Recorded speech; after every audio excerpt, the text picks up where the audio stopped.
বেছে বেছে বিজেপি কর্মীদের গ্রেপ্তার করা হচ্ছে, অথচ অভিযোগ জানানোর পরও তৃণমূল কর্মীরা অধরা থেকে যাচ্ছে। এই অভিযোগকে সামনে রেখে বুধবার সকালে দুর্গাপুর থানায় ঢুকে পড়ে তুমুল বিক্ষোভ শুরু করে দেন বিজেপি কর্মী সমর্থকরা। নেতৃত্বে ছিলেন দুর্গাপুর পূর্বের বিজেপি প্রার্থী চন্দ্রশেখর বন্দ্যোপাধ্যায়।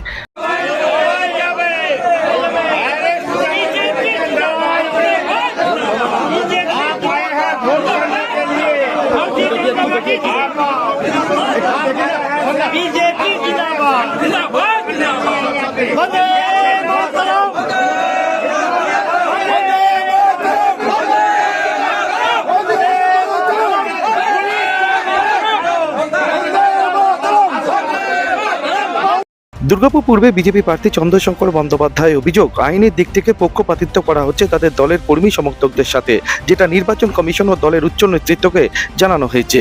দায়িত্ব বিজেপি কি করে নেবে? তো জনতা মেরেছে, আমরাও টিভিতে দেখেছি, আপনারা দেখিয়েছেন। আর তার মধ্যে যদি জনতাদের মধ্যে থেকে কাউকে আইডেন্টিফাই করে ধরে নিয়ে আসে, আমি জনতার প্রতিনিধি হতে চলেছি। আমার কর্তব্য হচ্ছে সেই জনতা যদি কেউ অ্যারেস্ট হয় তার হয়ে সওয়াল করা, বেল করানো।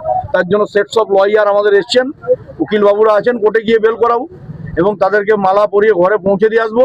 আর যাদের মা বাবারা ছেলেদের হাতে বাস তুলে তৃণমূল পেটানো করিয়েছে, 4 তারিখের পর সেই মাদের পায়ে হাত দিয়ে প্রণাম করে মিষ্টি দিয়ে আসবো। সন্ত্রাসের আবহ তৈরির যে অভিযোগ বিজেপি নেতৃত্ব আনছেন তা সম্পূর্ণভাবে ভিত্তিহীন, পাল্টা তোপ দুর্গাপুর পূর্বে তৃণমূল প্রার্থী প্রদীপ মজুমদারের। একেবারেই অভিপ্রেত নয়। আমরা খুবই দুঃখিত এবং আশ্চর্য যে এই ধরনের অশান্তি কেউ সৃষ্টি করেছেন, কে করেছেন তা প্রশাসন দেখবে। এবং আমি খালি এইটুকু বলতে চাই যে কোনো সন্ত্রাসের বাতাবরণ আমাদের প্রয়োজন নেই। তৃণমূল কংগ্রেস কোনোভাবেই সন্ত্রাসকে সমর্থন করে না এবং নিজেরা যুক্ত থাকার কোনোই প্রশ্ন নেই। আমরা শান্তিপূর্ণ নির্বাচন এর জন্যেই সারা দুর্গাপুরবাসী অপেক্ষা করছেন। আমি খালি এইটুকু পরিষ্কার করতে চাই, যে কোনো অভিযোগ বা অপবাদ থাক, সেটা হয়তো অনেকেই গণতান্ত্রিক অধিকার প্রয়োগ করতে গিয়ে অনেকভাবে বলেন, তবে প্রশাসনের কাজ করবে, পুলিশ প্রশাসনেরই অঙ্গ। আমি আশা করব তারা নিজেদের কাজ নিজেদের মতন করে করবেন। আমরা কোনো রকম কাউকে প্রভাবিত করার চেষ্টা করিনি বা করব না।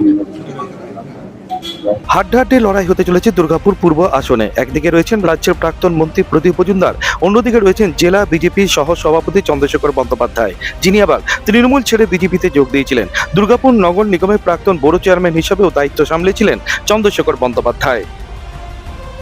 দুর্গাপুর থেকে অনুরাধা সেনগুপ্তের রিপোর্ট, খাঁটি খবর।